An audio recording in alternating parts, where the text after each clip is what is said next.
Que la grâce du Seigneur soit avec vous. Bien avant ce dimanche,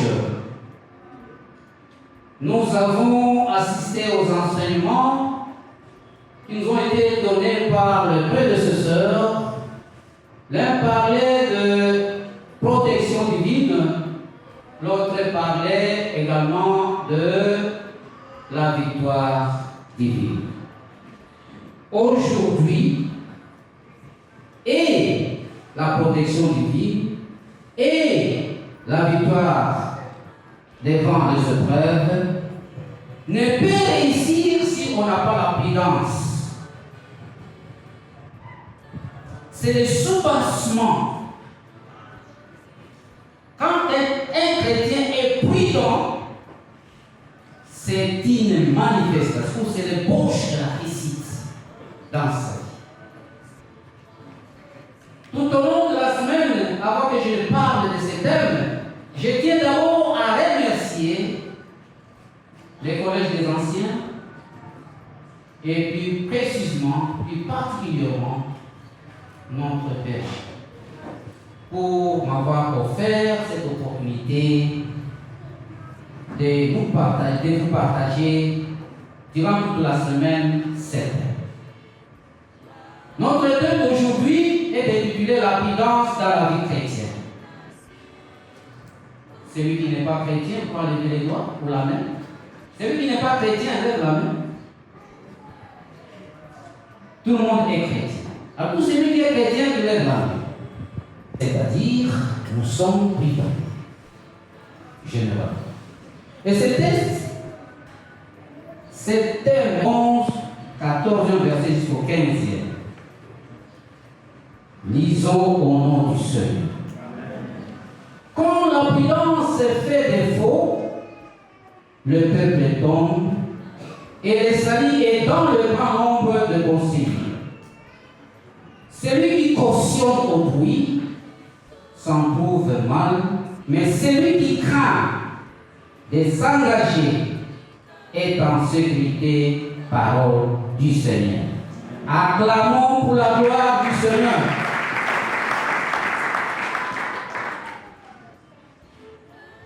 Le mardi, nous avons parlé, cet thème ici, ou cette parole, nous l'avons subdivisé en 5 grandes parties.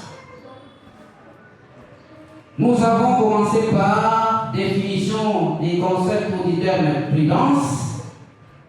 Nous avons parlé des objectifs. Nous avons parlé des personnages. Et nous avons parlé également des aspects et des caractéristiques de la prudence. Et aujourd'hui, nous allons clôturer avec l'importance de la prudence dans la vie d'un chrétien. Nous n'allons plus revenir dans l'analyse de toutes ces parties, mais nous allons parler de l'essentiel. Par définition, la prudence, nous l'avons définie comme une qualité qui consiste à réfléchir avant d'agir, avant d'évaluer. Évaluer quoi? Les risques et prendre des décisions sages et mesurées. Décisions sages et mesurées. Parfois, avec nos réactions épidémiques, nous données par Satan, si on n'est pas encore délivré, quand quelqu'un parle seulement de la première phrase, vous commencez déjà à réagir, ne sachant pas encore le contenu de son qu'il est en train de dire ou de parler. Soyons sages. Alors, cette capacité-là de réfléchir, quand on réfléchit, et d'ailleurs, pour les scientifiques qui sont ici, la meilleure discipline de toutes les disciplines du monde, c'est la philosophie. C'est la philosophie. Pourquoi? C'est par sa méthode réflexive. On ne peut rien faire sans raisonner. On ne peut rien faire sans raisonner. Je suis, avant de vous répondre,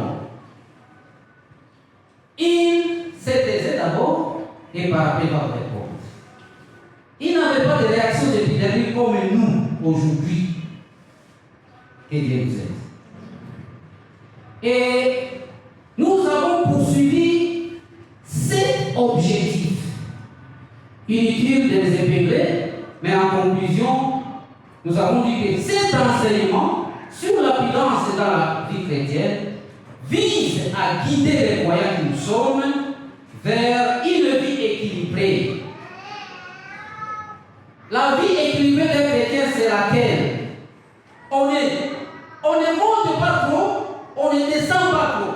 À cause de cette méthode réflexive que nous appliquons dans tous les zones que nous pouvons avoir sur quelque chose ou sur quoi que ce soit. Si je fais ceci, avant de parler, quels sont les risques? Comment serais-je apprécié? Même en écrivant un message, si vous injectez seulement un mot, ça peut prêter à confusion et ça peut vous entraîner des conflits avec les autres. Même en parlant, si vous injectez seulement un mot qui n'est pas bien analysé par votre interlocuteur, ça peut créer des dégâts. Soyons prudents. Tout cela, c'est pour nous amener à une vie de sagesse, à une vie d'harmonie entre nous, entre les pères dans une société, entre moi et vous, entre vous et lui, et ainsi de suite.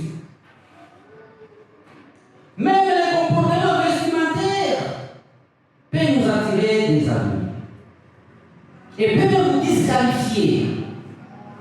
Avant de se vêtir, il faut d'abord réfléchir quels sont les risques négatifs de ce que je suis en train de faire, de mon accoutrement. Où que vous pouvez vous retrouver, soit dans la famille, soit au travail, soit. Et il faut d'abord discerner ce que vous êtes en train de faire. Que Dieu nous aide. Voilà un chrétien prudent. Nous sommes considérés comme des lampes au-dessus des collines. Tout ce que nous faisons, tout ce que nous pouvons être, est scrupuleusement lu par autrui, par quelqu'un. Ne menons pas une vie d'hypocrisie. Crescez dans la foi en Jésus-Christ. Ne soyons pas des chrétiens hypocrites. Un chrétien hypocrite, c'est celui. La journée, il est coiffé d'un béret de chrétien. Soit une plante là pour les femmes, soit un petit chapeau pour les hommes ou pour les femmes. Mais pendant les noirs, vous savez les ténèbres, c'est pour qui? C'est pour ça. Dans un coin là, il essaie de regarder de gauche à droite, il ne voit personne de son église, mais Jésus est là, en train de voir ce que vous êtes. Ah, Jésus, maintenant ici, vous commencez à prendre votre verre d'alcool, de fumer votre cigarette, je ne sais pas de quelle qualité ou de quelle dimension. Et à côté, vous n'avez pas avec votre femme, vous avez quelqu'un autre qui n'est pas votre femme. Et aujourd'hui, voilà c'est le fond. Les chrétiens qui manquent de l'abondance en eux. Avant de sortir, comme un chimpanzé tout au long de la route, il regarde à gauche, à droite, s'il n'y a personne, il se met en station debout. Vous avez déjà observé ça? Les chimpanzés, quand il voit personne qui vient de l'autre, de part en part, il marche comme ça, debout. Mais quand il voit une personne, on commence à marcher à 4 pattes.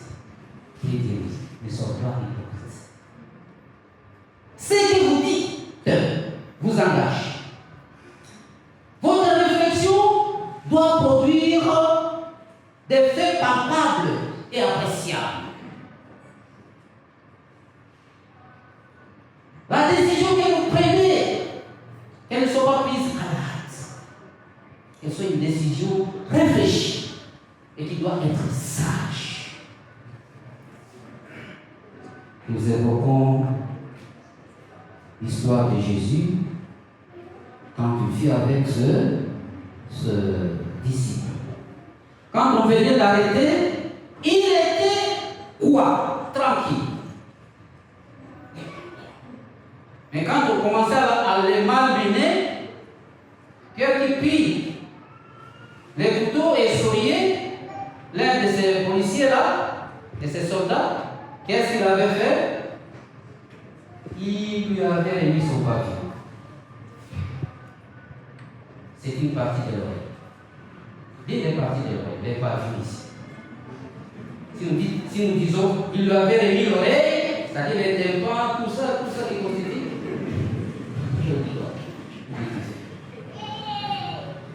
Voilà, nous devons éviter les pièges de ça. Si tout le monde voyait la mort venir, disait un philosophe, personne ne serait mort. Imaginez-vous les dimanches passés. C'était le 26 ou le 27? Le 27. Le 16. Quelle a été votre position? Quelle a été votre attitude? Et Dieu vous a affamé ces jours-là? Oui. Aviez-vous l'appétit? C'est dans ce moment-là que tout le monde évoquait le nom de Jésus pour la protection. Et si vous ne l'avez pas bien préparé, c'est fini. Que Dieu nous aide. Et nous avons parlé des personnages. Nous avons évoqué les 6 personnages, les 6 personnes que nous devrions et que nous devons imiter. Même s'ils ne sont plus là, mais ils nous ont laissé un modèle à suivre. En science, on appelle ça pattern. Modèle à suivre. Et quand vous suivez un modèle, un art de quelqu'un, ce n'est plus imiter. Je m'excuse, le terme qui convient, c'est pasticher.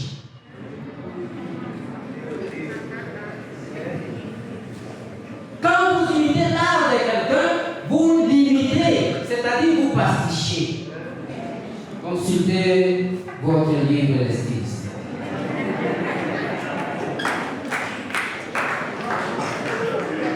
Le modèle ici de Joseph nous attire beaucoup plus et que nous devons imiter scrupuleusement à cause de son humilité et qu'il a entretenu sa relation avec Dieu. Il n'a pas compromis à sa relation avec Dieu, malgré qu'il a été soumis il a été soumis aux tentations. Ces tentations venaient de la femme de Potiphar que nous connaissons, qui parmi les jeunes, ou même nous les vieux, pourrait vraiment fuir le péché. Lui avait fui le péché. Nous traversons un moment beaucoup plus crucial sur le plan économique. Si on vous présentait une somme de 50 000 $, présentement, voire 20 000 $, voire 200 francs, voire 20 000 francs, pour éliminer quelqu'un que vous haïssez, quel serait votre comportement? Vous savez que c'est vrai que vous ne mangez pas, vous manquez presque de tout, dépourvu. Quelqu'un, nous voulons la tête de ce monsieur-là. Nous avons ici 50 000 $. Comment peut-on l'avoir? Je ne pose pas la question, mais j'interpelle. tout passe, bien aimé. Il y a un temps pour tout. Ecclésiaste dit, il y a un temps pour tout. Il y a un moment de misère, un moment de joie, ainsi de suite. Qu'est-ce qui est exigé? C'est se remettre entre les mains du Seigneur. Je me souviens un beau jour, quand nous étions encore étudiants avant la naissance de certains ici, on nous avait demandé 150 francs congolais pour s'insider les documents académiques, les fascicules de psychologie générale. Alors, moi je l'avais dit, je commençais à me demander si j'aurais ça avant que je ne sois père de grandes familles comme aujourd'hui. Ça fait jeudi. Et ça, à ce moment-là, j'étais encore catholique, je ne savais pas prier. Mais c'était une situation qui m'avait vraiment déstabilisé. J'avais passé une nuit blanche en train de raisonner sur 150 francs. Imaginez-vous. Ce n'est pas 150 000 $, non. 150 francs. Et comme nous réveillons, ceux qui ont déjà été à Kisangani, 18 ans à venir Cabon, vers l'université commune de Mango là-bas, on se réveille à 4 h du matin pour aller s'approprier une place. Mais si vous ne faites pas ça, on était à plus de 1000 étudiants dans l'auditoire. À quelque part, je suis tombé sur un paquet de cigarettes. On écrivait ambassade. Quand j'avais ouvert ce paquet, j'avais trouvé 150 francs Zaïre, 150 Zaïre à ce moment-là. 150 Zaïre. Je me souviens plus. Avec un petit papier là, d'un soulard, il traçait, j'ai acheté autant de bières, autant de paquets de cigarettes, tout ça. J'ai dit gloire au Seigneur. Et vite, je m'étais rapproché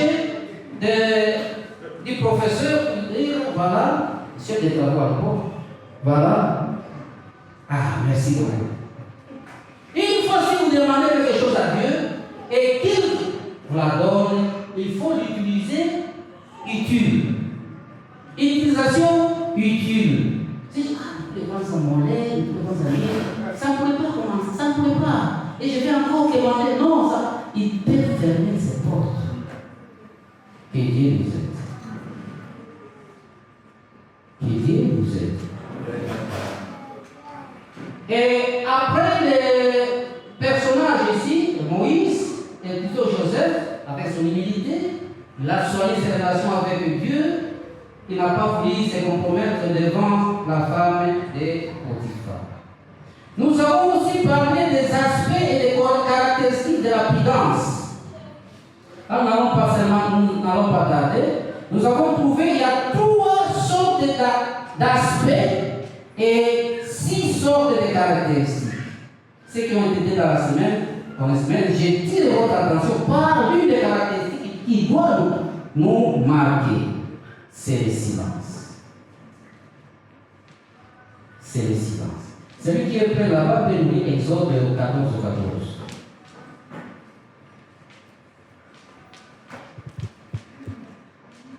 Exode chapitre 14, verset 14. Lisons au nom de Jésus. Amen. L'Éternel combattra pour vous et vous gardez le silence. Amen. Amen. C'est Moïse qui s'adressait aux enfants d'Israël quand ils ont vu devant eux la mer rouge, derrière l'armée de Pharaon. Il était dans l'angoisse, ils étaient dans l'angoisse. Tellement que Moïse était aveugle, ne parlait pas, ne s'exprimait pas d'une manière logique, d'une manière cadencée, mais il était riche en intelligence. Il a dit au peuple, gardez le silence.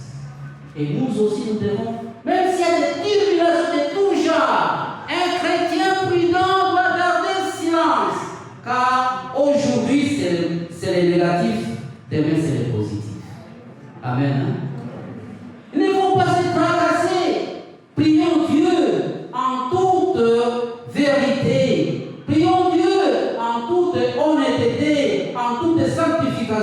et nous verrons la main de l'Éternel.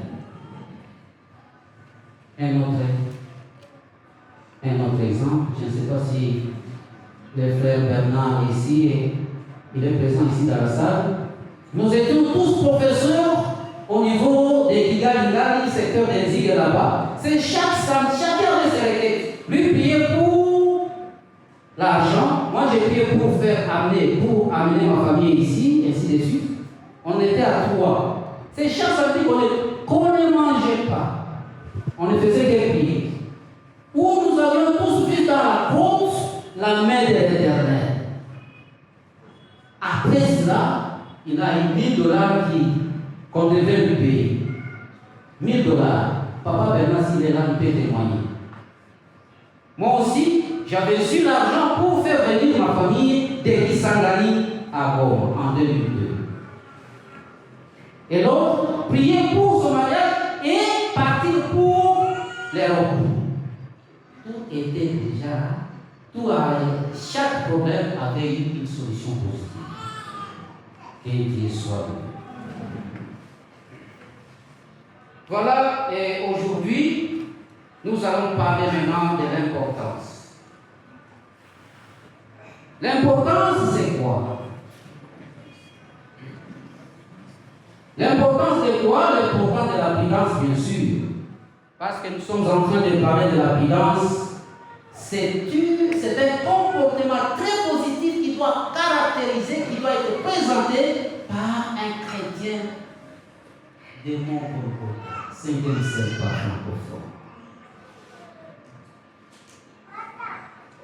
La prudence vous laisse respecter. Qu'est-ce qu'elle permet? Elle permet que nous puissions éviter les erreurs. Elle permet que nous ne puissions pas prendre des décisions qui ne sont pas sages. Elle permet aussi que nous puissions vivre, en toute sécurité et en toute harmonie. Si vous n'êtes pas prudent, préparez-vous au combat. Vous venez à l'église, vous vous accoutrez, les gens vont, vous allez attirer l'attention des gens. Toute cette partie, c'est surtout pour nos jeunes femmes, s'ils n'arrivent pas. J'ai prié ici, avec une mini-jupe, j'ai des cuisses qui sont comment? Ou des jarrets qui sont comment? C'est à vous de donner l'épithète pour la tribu. Moi, je ne sais pas. On attire quoi? Mini, c'est jupe quoi? Maxi quoi? Même pour marcher, ça ne tient pas. Si j'ai d'observation. Et pour les garçons, ça. Pour enlever les pantalons, il faut un combat.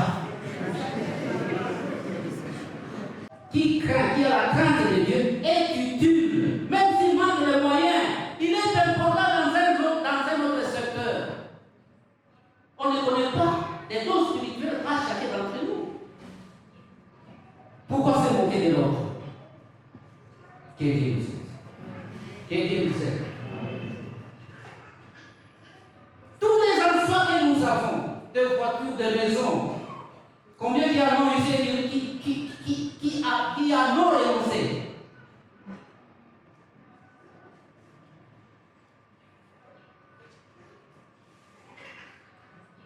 Faites un peu une promenade systématique, une observation systématique dans la vie des mots. Vous allez trouver que ce que je suis et que je ne suis rien. Alors, lorsque nous chantons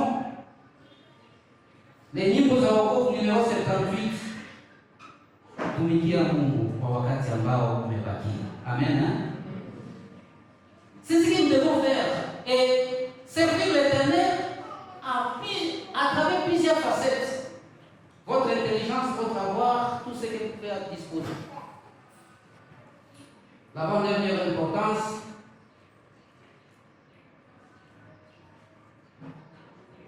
La prudence dans la parole et dans les actions est très nécessaire parce qu'elle nous permet d'éviter les conflits inutiles entre nous. Nous devons éviter des conflits inutiles qui se ressemblent à l'un ou l'autre ici. Chacun sa vie, chacun sa façon de se comporter. Donc, vous êtes unique sur la terre. Il faut se glorifier de ça. N'importe quelle position que vous pouvez avoir, vous êtes unique, vous êtes extraordinaire. Votre présence est unique, extraordinaire. Devez vous glorifier de ça. Et non chercher à corriger ce que Dieu a fait de vous. Et ça va vous attirer beaucoup de conflits inutiles. Nous sommes créés différemment. Il y a ceux qui ont une mémoire analytique et ils parlent beaucoup. Non, c'est sa façon d'être. Habituez-vous, accommodez-vous à celle-là pour mieux vivre. Non, il parle moins, c'est sa façon d'être. Il est lancé, soyez-en fiers. Il est montagneux, soyez-en fiers. Il est massue, soyez-en fiers. Il est mince, soyez-en fiers. Tout cela, c'est pour montrer la gloire du Seigneur. Parce qu'on dit, la Bible dit, tout ce que nous avons vient de Dieu. Et c'est pour Dieu aussi. Amen. Hein? Pourquoi se moquer de l'autre?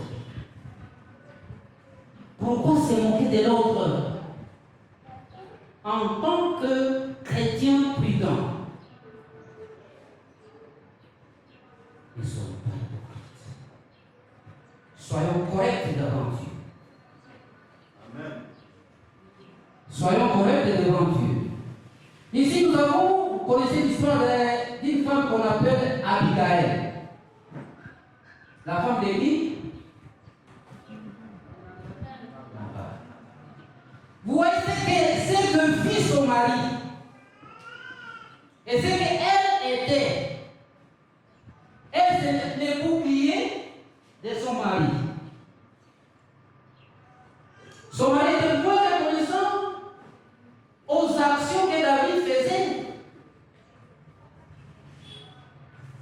pour sa bétail. Mais les comportements, les actions, la parole de cet homme-là avait étouffé la colère de David. Et vous, dans votre famille, dans votre foyer, comment étouffez-vous, ou dans votre amitié, comment étouffez-vous la colère contre votre homme?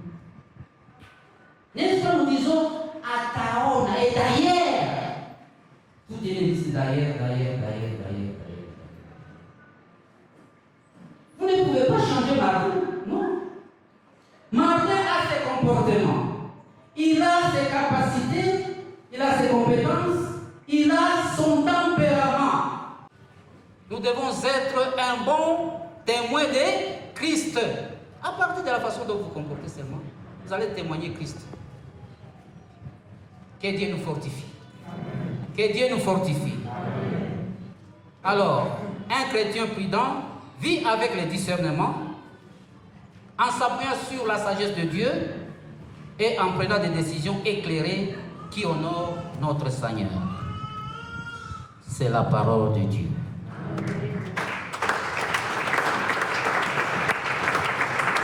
Nous allons nous tenir debout.